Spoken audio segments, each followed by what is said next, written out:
3, 2, 1, top. Hey, bienvenue de nouveau sur le podcast de la chaîne Dev2B Curious, la chaîne des développeurs et développeuses qui sont et restent curieux. On va continuer sur l'agilité avec notre troisième épisode et on va parler un peu de réussite autour d'un projet agile.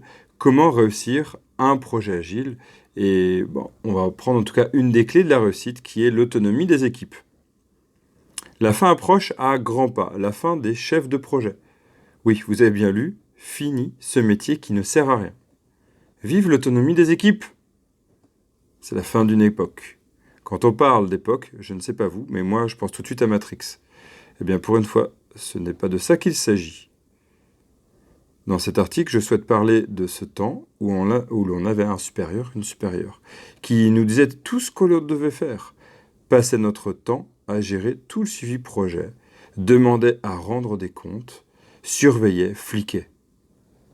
Ce chef de projet portait sur ses épaules, comme Atlas avec le monde, l'ensemble de la responsabilité de l'équipe, lorsqu'on avait la chance d'avoir un chef, une chef qui était un peu intelligent. La plupart du temps, même si c'était lui qui devait être responsable, elle qui devait être responsable, en fait, elle faisait porter le chapeau à l'équipe, ou même pire, à l'une des personnes de l'équipe. Fameux bouc émissaire. Management à l'ancienne, quand tu nous tiens. Je suis venu vous dire, on dirait une chanson, c'est vrai, que ce temps est révolu. Oui, révolu. Comme dans Seigneur des Anneaux, le temps des elfes est révolu. Nous avançons tout doucement vers un management où les chefs n'existeront plus. Ils seront remplacés par des facilitateurs, des coachs d'équipe, s'il y en a besoin. Parlons un peu d'autonomie face à l'indépendance, avant tout. La clé de cette nouvelle équipe, c'est l'autonomie, l'auto-organisation, comme le prône l'agilité, le manifeste agile. Laisser les équipes décider de qui est le leader technique, qui prend la responsabilité de suivi des bugs, n'est pas chose aisée. Avant tout, clarifions un point. Il existe bien une différence entre indépendance et autonomie. L'équipe ne doit pas être indépendante, elle ne vit pas en autarcie, elle vit dans une entreprise. Ne l'oublions pas, elle vit avec le client, pour le client. Elle est par contre autonome. Elle sait s'organiser elle-même. Les objectifs sont clairs et respectés, c'est elle qui les a définis avec le client. Elle peut décider par elle-même tout en restant dans le cadre de l'entreprise. Valeurs, chartes, etc.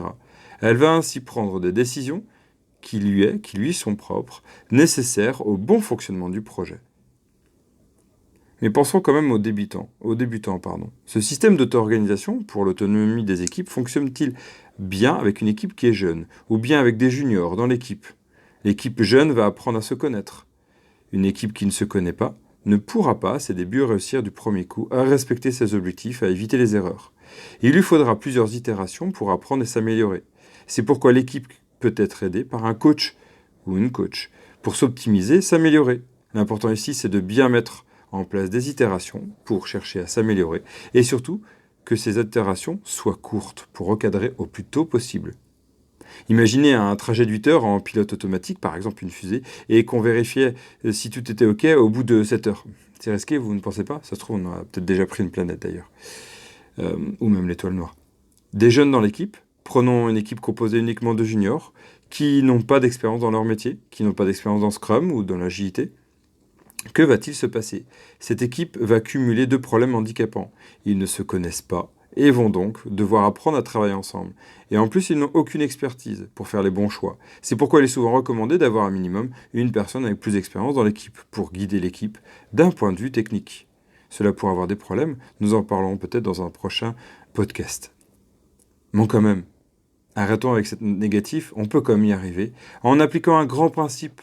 Ceux qui me connaissent le savent bien. Ceux qui connaissent Dev2B Curious le savent bien. Kaizen. Amélioration continue. C'est ce que veut dire l'esprit Kaizen. Et c'est pour l'autonomie des équipes, n'est-ce pas? Le dirigeant va devoir faire confiance en ses équipes. Car au début, elles ne réussiront pas. On ne peut pas décréter la réussite. Le changement, ce n'est pas maintenant. Non. Le changement, ça s'apprend. Aussi bien que l'on peut le souhaiter. Et c'est important de préconiser et d'informer que la réussite, ça se construit. C'est pas tout de suite. On peut le décréter mentalement. Mais il y aura un travail pour y arriver. Et ce n'est surtout pas aux dirigeants, la dirigeante, d'intervenir et de sanctionner. Non! À nous d'établir équipe ce besoin, cette volonté de contrôle, de cadre, d'organisation. et on sera sévère ou pas, c'est nous qui le déciderons. L'essentiel, c'est de viser l'excellence et la satisfaction du client. Il s'agit ici de donner aux équipes un droit fondamental, essentiel pour la réussite, le droit de se planter, de commettre des erreurs et même, donc, d'essayer.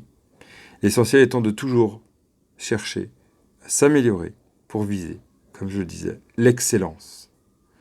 Et l'on tend toujours vers cette direction. Dans l'esprit Kaizen, c'est hier c'était moins bien qu'aujourd'hui, aujourd'hui je ferai mieux, et encore mieux, demain, même si j'ai déjà fait mieux qu'hier. Cependant, on n'accepte qu'à un instant donné, donc on n'est pas excellent, et qu'on a fait de notre mieux, comme l'un des 4 grands principes des accords Toltec. Tout ce que l'on pouvait pour corriger les erreurs passées ont été mis en place, ou en tout cas on y travaille, et à nous de nous en rappeler pour chercher des actions pour corriger ça. Avoir une culture de l'erreur, de l'essai, qui se corrigera, apporte un état d'esprit différent pour l'équipe. Elle se sent rassurée, elle est autonome d'ailleurs par rapport à ça, et sereine dans sa progression d'amélioration. Bien sûr, il ne s'agit pas de se laisser aller et d'attendre passer les problèmes, de laisser cette fameuse dette technique qu'on parle souvent en Craftman. Non, l'équipe a un vrai but qu'elle s'est fixé, satisfaire le client et réussir avec le client le projet. Et vous avez testé l'auto-organisation des équipes, l'autonomie? Vous avez testé des projets où vous étiez autonome avec votre équipe, dans votre équipe? Parlez-moi-en, avec grand plaisir d'échanger. À très vite chez Dev to be Curious et restez d'ici là curieux, curieuse. Ciao.